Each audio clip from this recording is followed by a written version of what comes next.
کسی صاحب نے وضاحت مانگی ہے کہ عالم اسلام پر جب بھی کوئی آفت آئی، کوئی عبد القادر، کوئی علی حجویری یا کوئی جنید آ گیا، غرض کہ کوئی نہ کوئی فرد پیدا ہوتا رہا۔ آج کے مسلمانوں کو کیا ہو گیا، اب کیا خطا ہو گئی کہ پچھلے 100 سال سے امت مسلمہ ذلیل و رسوا ہو رہی ہے۔ بار بار ساری قومیں ہم پر ہاتھ سیدھا کر رہی ہیں۔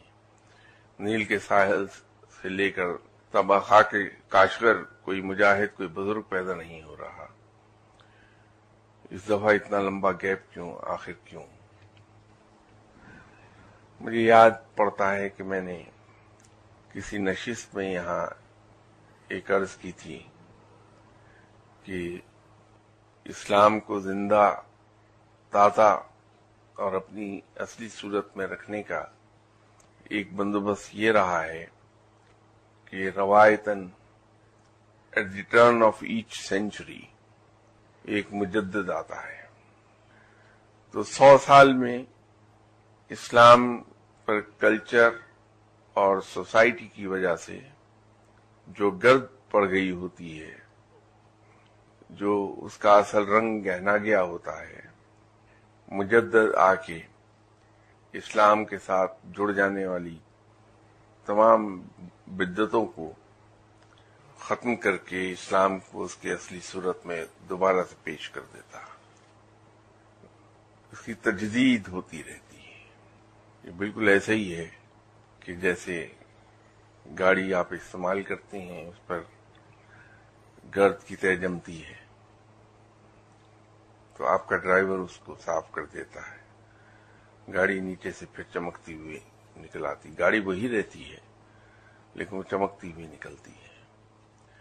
تو مجدد کا کام بھی کچھ ایسا ہی ہے کہ وقت کے ساتھ ساتھ جو معاشرتی کمپلشنز ہیں ان کے تحت کچھ رسومات، کچھ اور ایسی چیزیں وہ شامل ہونے لگتی ہیں تو مجدد آ کے اسے ختم کر دیتا ہے، اور ہر 1000 سال کے بعد ایک مجدد کامل پیدا ہوتا ہے۔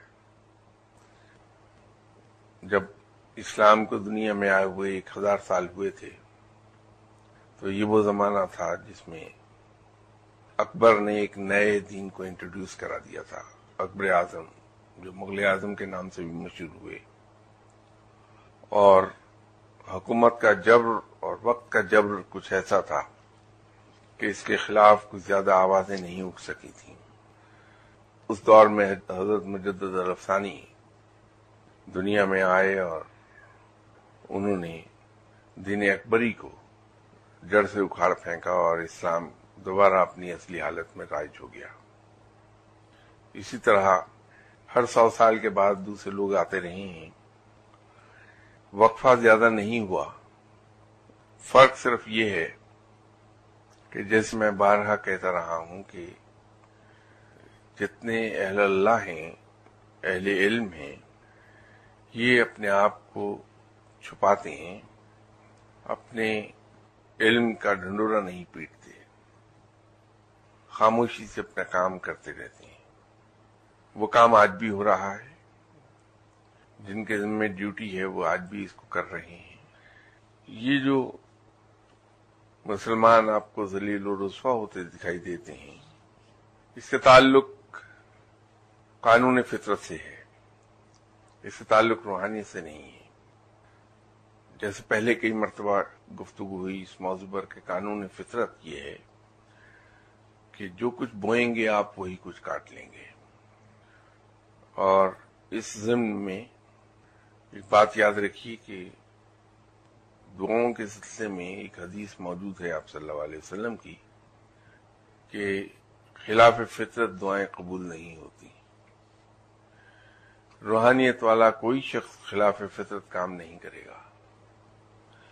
یہ ہو ہی نہیں سکتا کہ مسلمان جھوٹ بولتے رہیں، فریب کرتے رہیں، دھوکہ دہی کرتے رہیں اور انہیں عزت بھی نصیب ہو جائے۔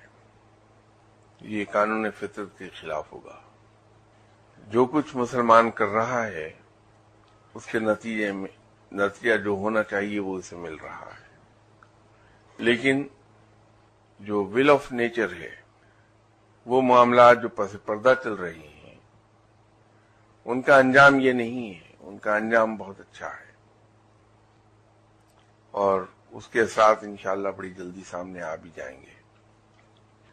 اگر ہم یہ چاہتے ہیں کہ دنیا میں ہم باعزت ہو جائیں تو ہمیں وہ سب کچھ کرنا ہوگا جو اللہ نے کرنے کو کہا ہے، اور اس سے اجتناب کرنا ہوگا جس سے اللہ تعالیٰ نے منع کیا ہے. تو یہ ظاہری دنیا میں بھی انشاءاللہ تعالی